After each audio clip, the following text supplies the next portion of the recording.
കേരള ക്രൈസ്തവ ലോകത്ത് ഇന്ന് ധാരാളം കൺവെൻഷനുകൾ ഉണ്ട്. അതിൽ ഏറ്റവും പ്രശസ്തമായ കൺവെൻഷൻ മാരാമൺ തന്നെയാണ്.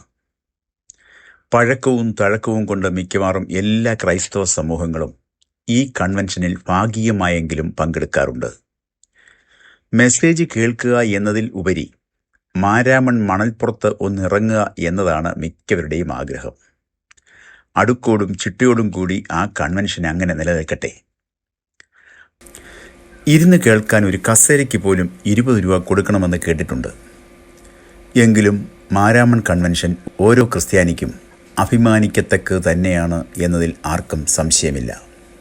പിന്നെ പ്രമുഖമായുള്ളത് Kumbanad IPC convention, Kottarakkara TPM convention, Thiruvalla church of God convention, Parandal assemblies of God convention എന്നിവയാണ്. അതിൽ തന്നെ കൊട്ടാരക്കര TPM കൺവെൻഷൻ പങ്കെടുക്കുന്ന ആരിലും ഒരു മതിപ്പുളവാക്കും. ശുഭ്രവസ്ത്രധാരികളായ ആയിരങ്ങൾ അടുക്കും ചിട്ടയോടും കൂടി കൺവെൻഷൻ പന്തലിൽ നിറഞ്ഞിരിക്കുന്നു.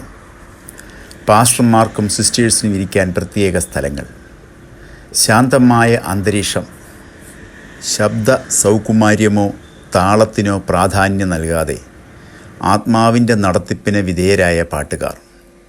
ഈ കൺവെൻഷനിൽ മുൻ പറഞ്ഞ കൺവെൻഷനുകളിൽ ഒന്നും കാണാത്ത ഒരു പ്രധാന വ്യത്യാസം എന്താണെന്ന് ചോദിച്ചാൽ, രാഷ്ട്രീയക്കാരെ ഒരിക്കലും ആത്മീയ വേദികളിൽ കൊണ്ടു നിർത്തി പ്രസംഗിപ്പിക്കില്ല എന്നതാണ്.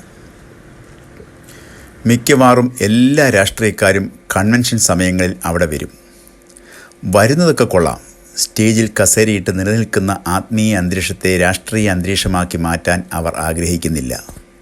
പ്രസംഗിക്കുന്നത് ആരാണെന്ന് ആ നിമിഷം വരെയും സദസ്സിനറിയില്ല. അതുകൊണ്ട് തന്നെ വലിയ കളർ പോസ്റ്ററുകളില്ല, വീഡിയോ ഇല്ല, ഫോട്ടോ ഇല്ല. വലിയവനോ ചെറിയവനോ എന്ന വേർതിരിവ് പ്രത്യക്ഷത്തിൽ TPMൽ കാണാൻ കഴിയുന്നില്ല.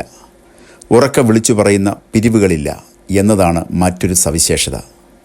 ദൈവാശ്രയബോധം ഇന്നും നിലനിൽക്കുന്നു എന്ന് പറയാൻ പറ്റുന്ന അപൂർവം സഭകളിലൊന്ന് TPM ആണെന്ന് നമുക്ക് തോന്നാവുന്ന തരത്തിൽ ഉള്ള പല കാഴ്ചകളും നമുക്കവിടെ കാണാൻ കഴിയും.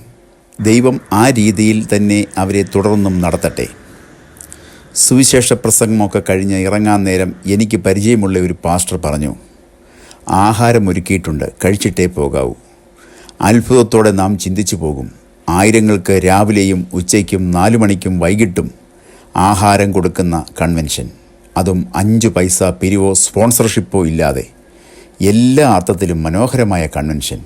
ഇത്ര അനുഗ്രഹിക്കപ്പെട്ട ഈ സഭയോട് എന്തുകൊണ്ട് മറ്റ് സഭകൾ, പെന്തക്കോസ്ത് സഭകൾ യോജിക്കുന്നില്ല? എന്താണതിന് കാരണം? അടുത്ത വീഡിയോയിൽ അതിനെപ്പറ്റി പറയാം.